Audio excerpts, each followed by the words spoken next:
for this? Are you down for this? If you're in the mood, we can take it to the moon. Just like a movie scene, table for two. No need to be. Ketika menilai hadis sebagai sahih atau hasan, hal ini tergantung pada terpenuhinya syarat-syarat sahih dalam hadis sahih dan syarat-syarat hasan dalam hadis hasan. Sebagian dari syarat-syarat ini dapat diketahui oleh peneliti untuk menentukan sejauh mana terpenuhinya dalam sebuah hadis. Bagi sebagian orang, syarat yang dapat diketahui oleh peneliti adalah namun, terdapat syarat-syarat untuk hadis sahih dan hasan yang hanya dapat diketahui oleh para ahli yang luar biasa di antara para imam hadis. Syarat-syarat ini adalah yang pertama, as-salamatu minasyadzadi, selamat dari penyimpangan. Yang kedua, as-salamatu minal illatil qadihah, selamat dari penyakit yang rusak. Pendapat Ibnu As-Salah. As-Salah dan orang-orang yang sependapat dengannya berpendapat bahwa tidak diperbolehkan bagi para ahli hadis yang belakangan untuk menilai hadis sebagai sahih atau hasan. Jika mereka menemukan hadis yang belum dinilai oleh seorang imam dari kalangan ulama terdahulu, maka mereka tidak boleh menilai hadis tersebut sebagai sahih atau hasan. Pembicaraan mengenai keabsahan atau kebaikan hadis sebagai berikut. Yang A, ketidakmampuan para ulama yang datang belakangan dibandingkan dengan para ulama yang lebih awal dalam menilai hadis. Yang B, jika sebuah hadis itu sahih, maka para imam yang terdahulu tidak akan mengabaikannya karena ketelitian mereka dan usaha keras mereka dalam mencari hadis yang sahih. Yang kedua, ada pendapat Imam Nawawi dan mereka yang sependapat dengannya. Imam Nawawi dan para pengikutnya berpendapat bahwa penelitian hadis sebagai sahih atau hasan diperbolehkan bagi mereka yang memiliki pengetahuan yang cukup dan tidak hanya bergantung para ulama terdahulu. Para ulama yang sezaman dengan Ibnu As-Salah dan yang datang setelahnya menganggap hadis-hadis tersebut sahih. Tidak ada hak bagi ulama terdahulu untuk melakukan pembenaran terhadap hadis-hadis tersebut. Siapakah mereka? Dari perkataan Ibnu As-Salah harus diterima apa yang benar dan ditolak apa yang tidak benar. Hal ini tidak boleh dilakukan. Ada istilah-istilah yang digunakan oleh para ahli hadis dalam menilai hadis-hadis yang diterima. Di antara istilah-istilah yang digunakan oleh para ahli hadis dalam menilai hadis yang diterima adalah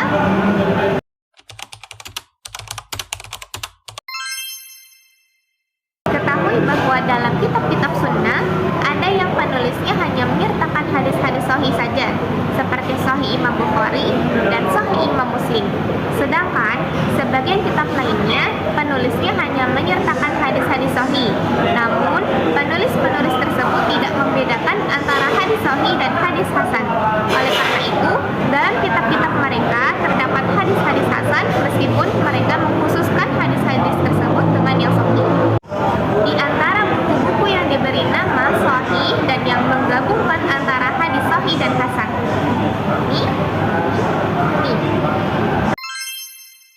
Al-Hadisul Hasan li ghairihi.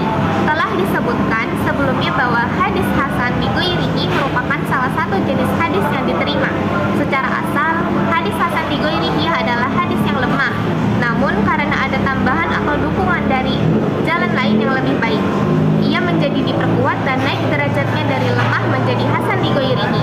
Disebut hasan li ghairihi karena kebaikannya tidak berasal dari dirinya sendiri, melainkan berasal dari faktor eksternal, yaitu adanya jalan lain yang menyertainya atau adanya pembenaran dari sumber lain. Hadis lemah yang bisa diperbaiki dan meningkat menjadi hasan li ghairihi adalah yang pertama, hadis yang diriwayatkan oleh orang yang buruk hafalannya. Yang kedua, hadis yang diriwayatkan oleh orang yang tercampur atau mukhalat, yang belum dapat membedakan hadis yang dia riwayatkan sebelum dan setelah campurannya. Yang ketiga, hadis yang diriwayatkan oleh orang yang mastur atau tersembunyi, yaitu orang yang telah diriwayatkan oleh dua orang tetapi tidak dapat dipastikan keabsahannya. Dan al-mastur adalah orang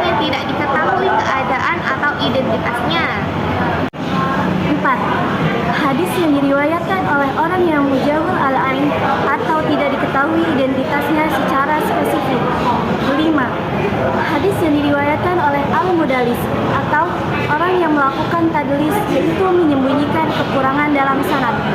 6. Hadis yang mursal atau terputus sanadnya, di mana seorang tabi'in meriwayatkan langsung dari Nabi tanpa menyebutkan sahabat sebagai perantara. Jadi, semua jenis hadis lemah yang disebutkan di atas, jika datang dari jalur lain yang lebih kuat darinya, atau dari jalur yang setara, atau bahkan dari beberapa jalur yang lebih lemah, maka kekurangan dalam kelemahannya bisa diperbaiki, dan hadis tersebut bisa meningkat dari lemah menjadi hasan li ghairihi atau hasan karena faktor lain. Hadis lemah yang tidak dapat diperbaiki atau diperkuat meskipun datang dari jalur lain. Yang pertama, hadis maudhu' atau palsu, yaitu hadis yang dalam sanadnya terdapat seorang perawi yang terbukti berbohong dalam meriwayatkan hadis Rasulullah SAW. Dan jika terdapat seorang pendusta lain yang mengikuti riwayat hadis tersebut. Kedua, hadis maqtu' atau ditinggalkan, yaitu hadis yang dalam sanadnya terdapat seorang perawi yang terbukti berbohong dalam meriwayatkan hadis tersebut. Namun, dia tidak terbukti berbohong dalam riwayat hadis lainnya yang bukan hadis Nabi SAW. Ketiga, hadis sodok atau aneh, yang akan dijelaskan definisinya nanti. Keempat, hadis yang sangat lemah karena sebab lain selain yang disebutkan di atas. Artinya, jika jalur lain yang datang untuk memperkuatnya juga sangat lemah, maka hadis ini tidak akan pernah bisa diperbaiki atau diperkuat meskipun ada jalur lain. Definisi dhaif secara bahasa, dhaif itu lemah, berasal dari kata dha'fun atau dha'fi, yang berarti kelemahan. Definisi hadis dhaif secara istilah, hadis dhaif adalah hadis yang kehilangan salah satu atau lebih dari syarat-syarat hadis yang diterima. Yang pertama, keterhubungan sanad atau ittisalul isnad. Yang kedua, keadilan para perawi, adalatul rawah. Yang ketiga, ketelitian para perawi atau dobtul rawah. Yang keempat, bebas dari syubub atau as-salamatu minasyudud. Yang kelima, bebas dari cacat yang merusak, as-salamatu minal illatil qadihah. Yang keenam, pembantu atau penguat jika diperlukan, atau al-'abidu awil mutabi' indal ihtiyaji ilaihi. Jika para ulama mengatakan bahwa ini adalah hadis dhaif, yang dimaksudkan adalah bahwa hadis tersebut kehilangan satu atau lebih dari syarat-syarat penerimaan hadis. Ini bukan berarti bahwa Nabi SAW tidak pernah mengatakannya, karena hal itu tidak dapat dipastikan oleh siapapun, mengingat kemungkinan adanya kesalahan yang sering terjadi para perawi. Hadis dhaif tidak semuanya berada dalam derajat yang sama. Hadis dhaif bukanlah satu jenis saja, melainkan terdiri dari berbagai macam jenis.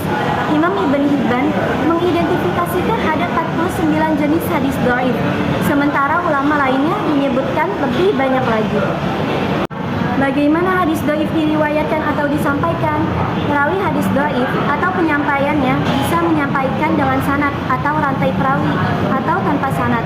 Jika dia menyampaikannya dengan sanad, maka tidak diwajibkan untuk menyebutkan kelemahan yang ada pada hadis tersebut, karena orang yang meriwayatkan hadis dengan sanadnya berarti dia menyerahkan tanggung jawab kepada pembaca untuk memeriksa para perawi dan keabsahan hadis tersebut. Apa yang dimaksud dengan ungkapan hadis ini tidak memiliki asal atau tidak ada asalnya? Imam Asy'ariyati berkata, Ibn Taimiyah menjelaskan bahwa maksud dari ungkapan tersebut dalam hadis ini tidak memiliki sanad.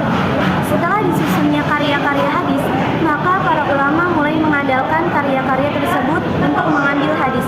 Oleh karena itu, jika seseorang menyampaikan sebuah hadis yang tidak terdapat dalam karya-karya hadis yang telah disusun secara lengkap, maka hadis tersebut tidak diterima. Hal yajuzul amalu bil hadits dhaif. Tidak ada seseorang pun yang dapat memastikan hal tersebut. Dan ini adalah pendapat yang diriwayatkan dari para imam hadis, dan tidak ada perbedaan pendapat di antara mereka dalam hal ini. Dan Allah lebih mengetahui. Mengapa demikian? Karena ada kemungkinan bahwa perawi yang sering membuat kesalahan tetap bisa saja benar dalam beberapa riwayatannya. Meskipun seorang perawi sering salah, tetap ada sebagian kebenaran dalam apa yang dia riwayatkan, meskipun tingkat kebenarannya bisa sedikit atau banyak. Oleh karena itu, para ulama berbeda pendapat dalam hal beramal dengan hadis dhaif. Sebelum kita menyebutkan pendapat-pendapat para ulama mengenai beramal dengan hadis dhaif, ada beberapa fakta yang perlu disebutkan. A. Para ulama sepakat bahwa tidak boleh berhujjah dengan hadis dhaif dalam masalah akidah. B. Para ulama sepakat bahwa tidak boleh meriwayatkan hadis-hadis yang palsu atau maudhu', baik dalam konteks tertarik atau terghib, peringatan atau tarhib, keutamaan, fadail, maupun dalam hal lainnya. C. Para ulama berbeda pendapat mengenai apakah boleh meriwayatkan dan beramal dengan hadis dhaif yang tidak sampai pada derajat palsu atau maudhu'. Berikut adalah pendapat para ulama dalam hal ini. Pertama, pendapat mayoritas ulama berpendapat bahwa boleh meriwayatkan hadis dhaif dan beramal dengan hadis dhaif tersebut dalam hal tertarik atau terghib, peringatan atau terghib, keutamaan amal, fadail al-amal, dan cerita-cerita. Syurutul amal bil hadits dhaif fi fadailil a'mal. Imam Hafidz Ibn Hajar menyebutkan 3 syarat untuk beramal dengan hadis dhaif dalam konteks tersebut ialah: pertama, kelemahan hadis tidak boleh terlalu parah. Kedua, hadis tersebut harus sejalan dengan prinsip-prinsip yang sudah diterima dalam agama. Ketiga, tidak boleh diyakini sebagai kebenaran mutlak. Mazhab kedua, Imam Ahmad bin Hanbal, Abu Dawud atau penyusun Sunan Abu Dawud, Ibn Mudir, dan ulama lainnya berpendapat bahwa boleh beramal dengan hadis dhaif dalam hak-hak hukum, bahkan lebih mengutamakannya dibandingkan qiyas atau analogi. Syurutul amal bil hadits dhaif wa taqdimuhu 'ala al-qiyas. Pertama, tidak boleh terlalu lemah. Kedua, tidak ada dalil yang lebih kuat dalam masalah tersebut. Ketiga, tidak ada dalil yang menentangnya. Yang berlaku dalam kitab-kitab sunnah dan fikih adalah diperbolehkannya beramal dengan hadis dhaif yang lemah dengan syarat-syarat tertentu dalam hal-hal yang berkaitan dengan hukum syar'i seperti yang halal, yang haram, dan sebagainya. Hal ini cukup jelas dan tidak sulit dipahami oleh para peneliti. Hafidz Ibn Hajar mengatakan pokok penyusunan kitab hadis berdasarkan bab-bab, yaitu bab-bab fikih, adalah untuk membatasi diri hanya pada hadis-hadis yang layak dijadikan hujjah atau sebagai bahan rujukan. Berbeda dengan penyusunan kitab yang disusun berdasarkan musnad atau urut berdasarkan nama perawi, yang tujuan utamanya adalah mengumpulkan hadis-hadis tanpa membatasi syarat-syarat tertentu. Namun, tidak setiap hadis sama dapat dijadikan dasar untuk mengeluarkan hukum, dan tidak setiap orang dapat mengeluarkan hukum. Ini adalah pekerjaan para imam yang ahli dalam hadis dan fikih. Pembahasan tentang masalah ini cukup panjang karena harus dilakukan pengamatan dan penelusuran terhadap pekerjaan para imam hadis dan imam fikih dalam karya-karya mereka. Wallahu a'lam. Mazhab ketiga, beberapa ulama berpendapat untuk beramal dengan hadis lemah sebagai langkah kehati-hatiannya. Jika terdapat hadis lemah yang menyebutkan larangan terhadap jenis transaksi tertentu, maka hadis tersebut diamalkan sebagai tindakan berjaga-jaga. Mazhab keempat, sebagai ulama berpendapat bahwa hadis lemah tidak boleh diamalkan sama sekali, baik dalam hal motivasi atau terghib maupun ancaman tarhib, maupun dalam hukum atau selainnya. Di antara mereka adalah Imam Yahya bin Ma'in, Al-Bukhari, Muslim, Abu Bakar Al-Arabi, dan Ibn Hazm Al-Zahiri. Karena mereka yang menolak hadis lemah, pandangan para ulama yang berpendapat untuk menolak hadis lemah secara mutlak tanpa membedakan antara hukum dan selainnya, seperti motivasi atau terghib dan ancaman atau tarhib adalah sebagai berikut. Yang pertama, di dalam Al-Qur'anul Karim dan sunnah yang diterima serta sahih dari Nabi Shallallahu Alaihi Wasallam sudah cukup untuk memenuhi hal-hal ini tanpa memerlukan hadis-hadis lemah tersebut. Kedua, segala urusan Islam, baik yang berkaitan dengan hukum-hukum maupun nasihat berupa motivasi atau terghib dan ancaman atau tarhib, tidak diterima kecuali hadis-hadis yang sahih, karena semuanya adalah agama yang dijalankan untuk mendekatkan diri kepada Allah. Yang pertama, hadis yang digantungkan atau al-hadis al-mu'allaq. Yang kedua, hadis yang mursal atau al-hadis al-mursal. Yang ketiga, hadis yang terputus al-hadis al-munqati'. Yang keempat, hadis yang maudhu' atau al-hadis al-mudha'if. Yang kelima, hadis yang dalam sanadnya terdapat perawi yang mendeles atau al-hadis al-mudallis. Yang keenam, hadis yang an-an'ah, yaitu perawi hanya mengatakan dari atau al-hadis al-mu'an'an. Yang ketujuh,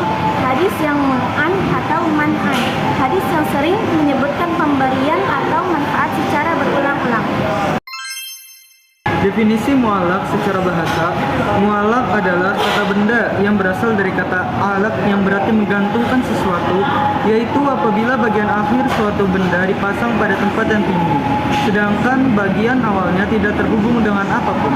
Secara istilah adalah hadis yang hilang satu atau lebih perawi dari awal sanadnya secara jelas tanpa keraguan di dalamnya. Bahkan jika hilangnya perawi tersebut berlanjut hingga akhir sanad sehingga mencangkup ucapan para penyusun hadis yang lebih belakangan yang mengatakan Rasulullah SAW bersabda. Disebut yang hilang satu atau lebih perawi dari awal sanadnya dengan mu'allaq, hadis yang digantung, karena jenis hadis ini tidak memiliki dasar yang dapat dipergunakan sebagai tumpuan. Bentuk-bentuk hadis yang digantung atau mu'allaq, yang pertama, menghilangkan satu atau lebih perawi dari awal sanad oleh penyusun atau perawi hadis, atau menghilangkan seluruh sanad dan hanya mengatakan Rasulullah SAW bersabda.